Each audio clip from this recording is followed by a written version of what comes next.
ನಮಸ್ಕಾರ. ಈ ದಿನದ ಪ್ರಮುಖ ಮುಖ್ಯಾಂಶಗಳು. ಪ್ರಿಯಾ ಕೃಷ್ಣಗೆ ಜನರಿಂದ ಅಭಿನಂದನೆಯ ಮಹಾಪೂರ.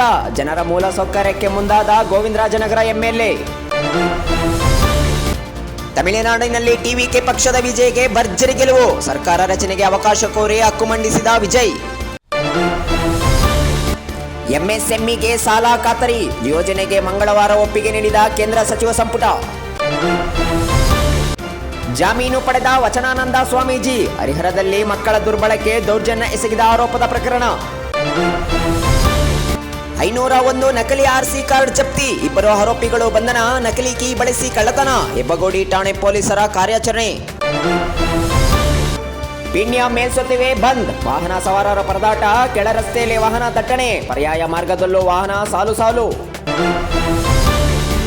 ಒಂದು ಮತದಿಂದ ಸೋತ ಸಚಿವ. ತಮಿಳುನಾಡು ವಿಧಾನಸಭಾ ಚುನಾವಣೆಯಲ್ಲಿ ಟಿವಿಕೆ ಅಭ್ಯರ್ಥಿಗೆ ಗೆಲುವು.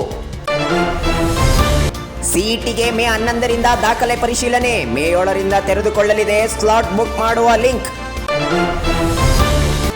ಜೀವರಾಜ್ ವಿರುದ್ಧ ಎಫ್ಐಆರ್ಗೆ ತಡೆ. ಪೊಲೀಸರು ರಾಜಕೀಯ ಒತ್ತಡಕ್ಕೆ ಮಣಿದು ಕೆಲಸ ಮಾಡಬಾರದು. ಹೈಕೋರ್ಟ್ ಕಿವಿಮಾತು. ಮತ ಎಣಿಕೆಯಲ್ಲಿ ನಡೆದಿದ್ದ ಅಕ್ರಮ ಆರೋಪ.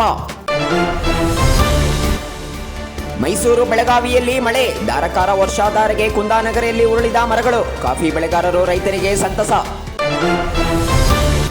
ಇರಾನ್ ದಾಳಿಗೆ 3 ಭಾರತೀಯರಿಗೆ ಗಾಯ. ಹೋರ್ಮುಜ್ ಜಲಸಂಧಿಯಲ್ಲಿ ಸರಣಿ ದಾಳಿ. ಸರ್ಕಾರ ರಚನೆಗೆ ಕಸರತ್ತು ಶುರು. ಪಶ್ಚಿಮ ಬಂಗಾಳದಲ್ಲಿ ಹೀನಾಯ ಸೋಲು ಕಂಡ ಮಮತಾ ಬ್ಯಾನರ್ಜಿ. ಮುಖ್ಯಮಂತ್ರಿ ಹುದ್ದೆಗೆ ರಾಜೀನಾಮೆ ನೀಡಲು ನಿರಾಕಾರ. ಭಾರತದ ಆಟಗಾರ್ತಿಯರ ಮುನ್ನಡೆ. ತುಮಕೂರು ಓಪನ್ ITFW 35ರ ಮಹಿಳಾ ಟೂರ್ನಿ. 1.75 ಕೋಟಿ ಮೌಲ್ಯದ 692 ಮೊಬೈಲ್ ಪತ್ತೆ. 11 ಪೊಲೀಸ್ ಠಾಣಾ ವ್ಯಾಪ್ತಿಯಲ್ಲಿ ಜನರು ಕಳೆದುಕೊಂಡಿದ್ದ ಮೊಬೈಲ್. ಈಶಾನ್ಯ ವಿಭಾಗದ ಪೊಲೀಸರಿಂದ ಭರ್ಜರಿ ಕಾರ್ಯಾಚರಣೆ. ಸಚಿವ ಜಮೀರ್ ಮನೆಯಲ್ಲಿ ಕಳ್ಳತನ. ಆರೋಪಿಗಳಿಂದ 1.13 ಕೋಟಿ ಮೌಲ್ಯದ 759 ಗ್ರಾಂ ಚಿನ್ನದ ಆಭರಣ ಜಪ್ತಿ. 2 ಆರೋಪಿಗಳು ಬಂಧನ.